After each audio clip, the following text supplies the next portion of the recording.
It's closing day at Saratoga, but that means there's one more grade one. Let's preview the hopeful stakes. Hi, everyone. Matthew DeSantis here with NYRA Bets, along with my colleague, Kaylie Shapiro. And Kaylie, there's some crispness in the air. The shadows are getting longer. It's cold. Some might say it's cold, but that also means it's closing weekend at Saratoga. Monday, Labor Day, is closing day of the meet. But we have a hopeful stakes preview, which is the big send-off race. But before we get into that race, want to remind you to press that like button and subscribe to NYRA Bets YouTube today. Subscribing is entirely free of cost, just notifies you when new videos drop on the channel, whether those are race previews, full card analyses, handicapping and betting tutorials, weekly programs, and so much more. It is closing weekend, but we got one more great race ahead of us. We've seen so many great races this summer, but the hopeful, it's always a launching pad for what comes next in terms of the Breeders' Cup and then the Derby Trail next year. Exciting day for sure. Very exciting day. Even just looking back to last year's hopeful, we saw a lot of those horses on the Derby Trail afterwards. So I get excited about the hopeful every year. It's one of my favorite days at the track. Absolutely it is. And it is one of those days where you never know who you're going to see really pop. And we have horses coming from all over the country, from down in Kentucky, from out in California, from right here in New York. And we got to see a lot of great 2-year-olds over the course of this summer. And some of them we get to see again on Monday in the hopeful. And so let's take a look at this field of 8 runners. Your morning line favorite is a California shipper. Bob Baffert, who has never won this race before, is bringing in Buetane. This is the son of Tiz the Law, $1.15 million son of Tiz the Law. Had obviously a very impressive debut out at Del Mar. Big work leading up to this. Flavian Pratt in the irons. This is an exciting morning line favorite to talk about. It's always exciting when Baffert brings one of his highly priced 2-year-olds to town. Super exciting that this horse is in the race. I mean, 2-1 is pretty hard to swallow on a horse. Obviously, it was a $1.1 million son of Tiz the Law. Definitely a lots of expectations there. And Bob Baffert's always dangerous wherever he shows up. But for me, 2-1 on this horse who doesn't have much of a difference to some others. I mean, 80, 83, 76, or an 82. I mean, take your pick. They're all going to take a step up, or some of them are going to take a step up here. So it's not like this horse is a huge standout to me in any way, especially given the fact that the horse put in a pretty fast work and now ships over to Saratoga. That's just a lot on a 2-year-old. I mean, definitely in the mix for me. Clearly a horse that showed a lot of talent on debut, but just given the circumstances and shipping for that young of a horse, I mean, I don't want to swallow 2-1 and put this horse on top.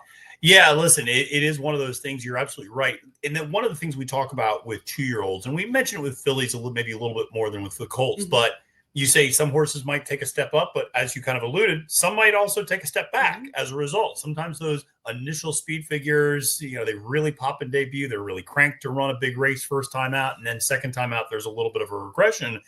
I also think it's fair to say that this is certainly a lot on a particular horse. And it's also tough sometimes to even judge 2-year-old speed figures. Of course. 2-year-old speed figures in general are very difficult to calculate. Those people who do it, it's a little bit of a thankless job. Everybody's got an opinion on it. But it is one of those things where sometimes those numbers, they come back strong, they come back weak. And so it's important, I think, to take that into consideration. Those California numbers always tend to come back pretty fast as well. And so an 83 out of Del Mar might be the equivalent of a 73 here at Saratoga. Exactly. And that's why I didn't really pay much attention to putting this horse on top. I also like to look at horses that have faced at least a little adversity on debut. I mean, this horse was out in his backyard, hanging out with Baffert. He sent him out. I mean, it's not too much of a shock that the horse won on debut. Right. I like a horse that has shown that they can pass horses, etc.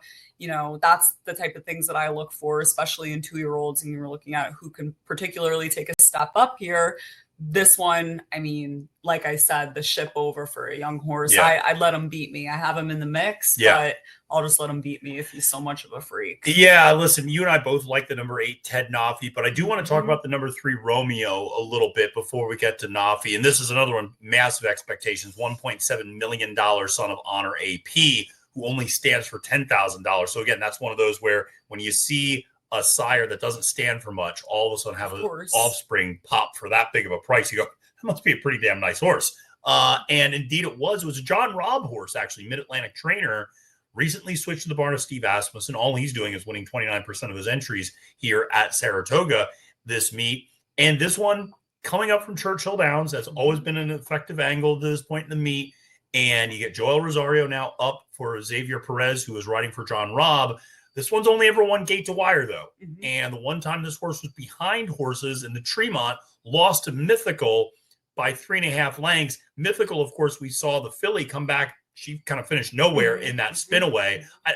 That's not to diminish what Romeo did, because he went back to that Bashford Manor, won, and then we saw horse Comport, who you and I both really like, come back to win next time out at Ellis Park. So Romeo, a talented horse, but again, maybe a need the lead horse. I like this horse, but like you said, he could be a need the lead horse, certainly with what we have to judge here. I mean, the horse is only won in gate to wire fashion, and there's a few horses in here that want the lead. And you bring up Mythical, I think we can see something similar, where this horse goes out, sets some pretty fast fractions and fades, and stretching out to 7 furlongs as well. That's a very tricky distance to get. It is. Just for any 2-year-old period. On debut, very hard, but hard in general for a 2-year-old to get that distance. And when you look at all these horses that want the lead, I mean, to me, I'm not looking towards any of those on top. Yeah, well, let's get to our top selection, who is the number 8, Ted Noffey, 9-2. On Saturday, we saw a very special Spendthrift filly win the spinaway in the name of Tommy Joe. She's one to we could talk a while about her. Tommy Joe. She's awesome. And she's built for the part. You don't want to put the cart before the horse, quite literally in some instances, with the fact that you don't want to get too carried away with the Kentucky Oaks Trail and things like that. But she's got talent, that's for sure. Ted Noffey, I bring it up, another Spendthrift horse. Another horse trained by Todd Pletcher. Same connections. Jockeyed by John Velasquez today. Sired by Into Mischief. Sired by Into Mischief in both cases. You're absolutely right. She looks so good first time out. And I know Ned Toffey is going to be here to watch Ted Noffey run. That's for sure. I saw Ned walking around earlier today before the Jockey Club Gold Cup. So, this is a filly who you and I both really like, can come from off the pace, and I thought won the post position draw in that regard. Absolutely. Draws exactly where he did on debut. And I absolutely love this horse's debut. Nothing but professional. Showed that he can pass horses, sat a little off the pace, and was wide the entire time as well. And this horse went 6.5 on debut. Now just stretches out to 7. I think it'll be no problem for this horse. And Into Mischief, I mean, Spendthrift obviously owns this horse. Into Mischief, they stand him at stud. He is one of, if not the best sire in the world. And when you're looking at 2-year-olds, I put weight on Into Mischief's all the time, as I'm sure a lot of people do. But especially one owned by Spendthrift. And you'd imagine, I mean, these connections, Todd Pletcher, Spendthrift, Johnny V. I was so surprised, and I'm not saying that the morning line is wrong. It's definitely right. I mean, you have horses in here with a little bit more of experience, but 9-2 on this horse that showed that he can pass horses, wasn't all out, did it professionally.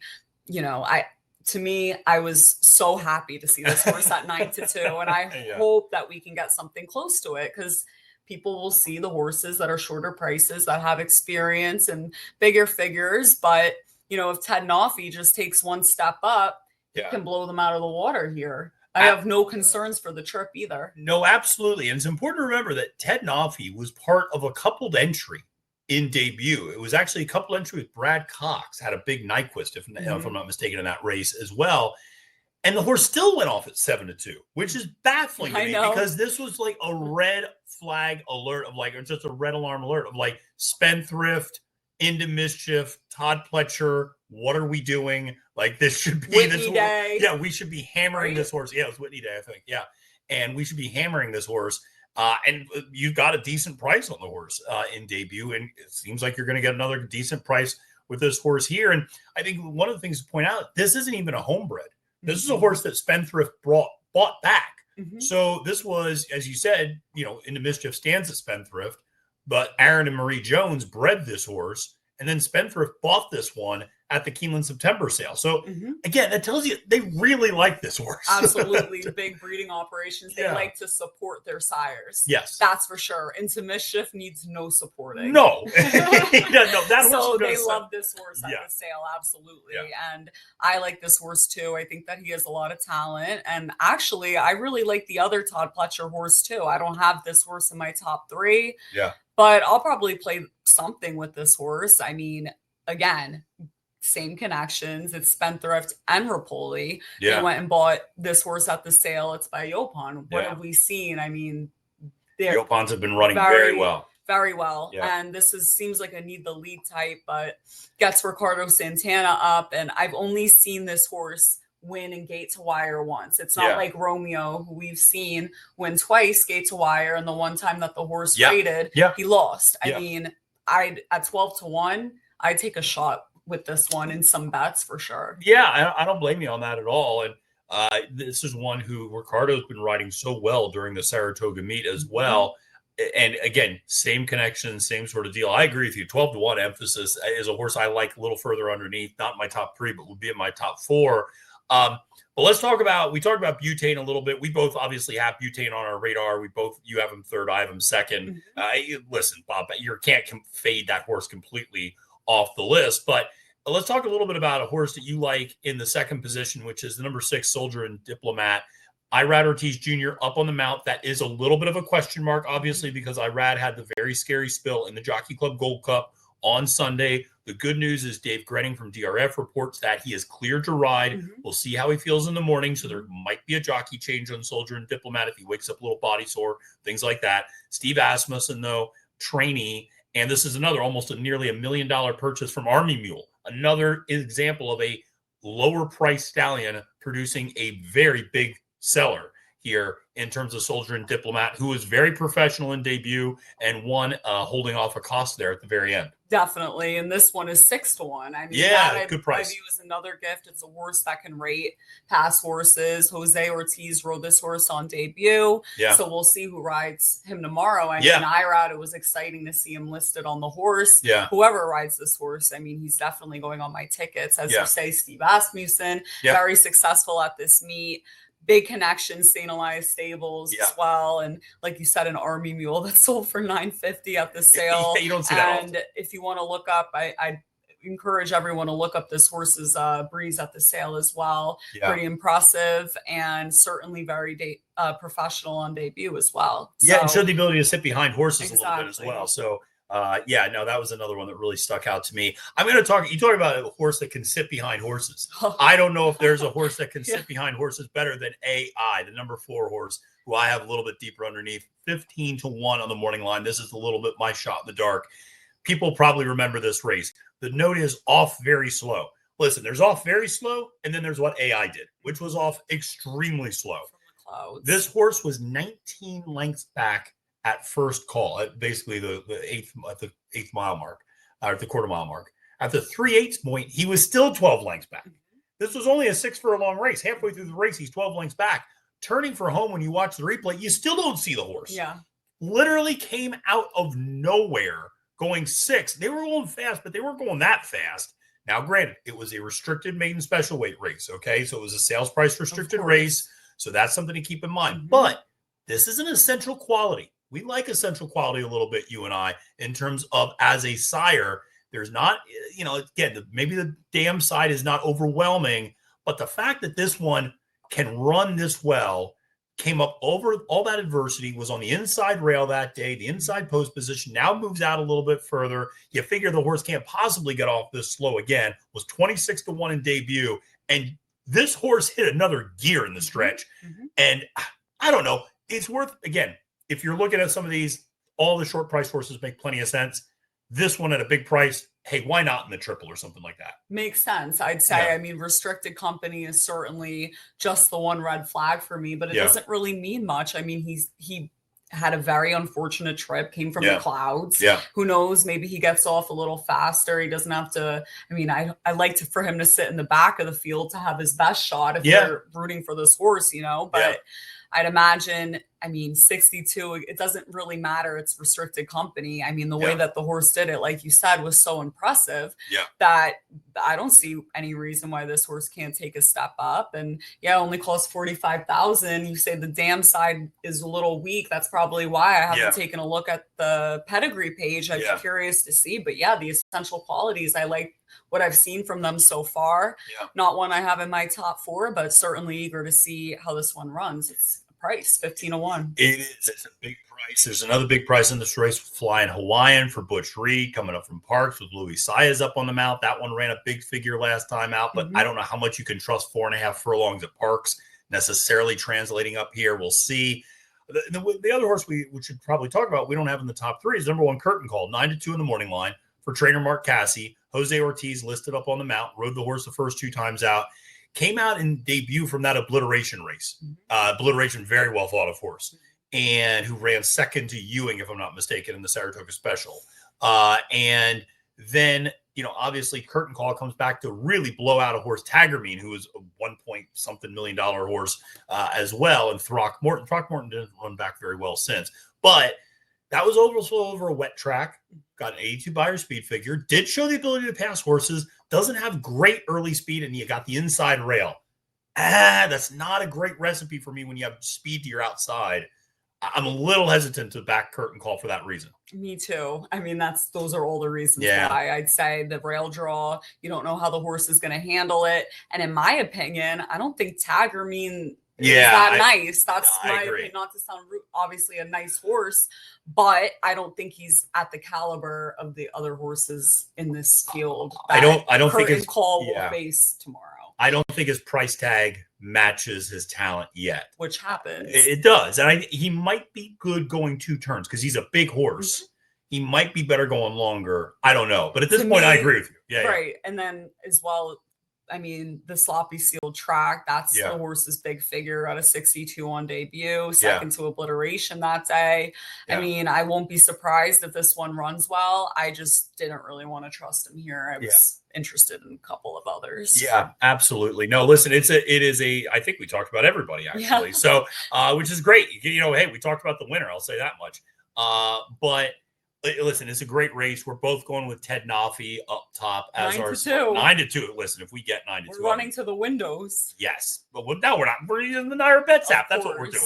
We're firing off on NYRA Bets, and so listen, it's going to be a lot of fun to. Maybe we will go to the window or 2, but no, it'll be day. Yeah, exactly. No, we'll have a little fun. We'll watch You'll watch by your special place by the Jim Dandy Bar. I'll be on the rail getting footage for social media. So listen, it's going to be a lot of fun. Make sure to check out all of our great content we have here on NYRA Bets. Listen, Saratoga might be ending, but we still got a lot of great content because we're going to get ready for the Pennsylvania Derby.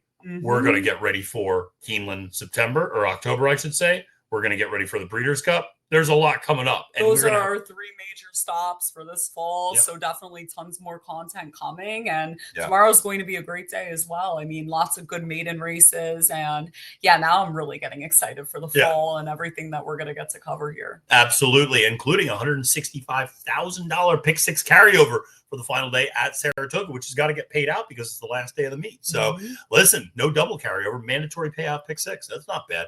All right, folks, listen. Thank you so much for tuning into this episode on NYRA Bets YouTube. For Kaylie Shapiro, my name is Matthew DeSantis. Wish you a great and prosperous day at the races. And reminding you, friends, it's now post time.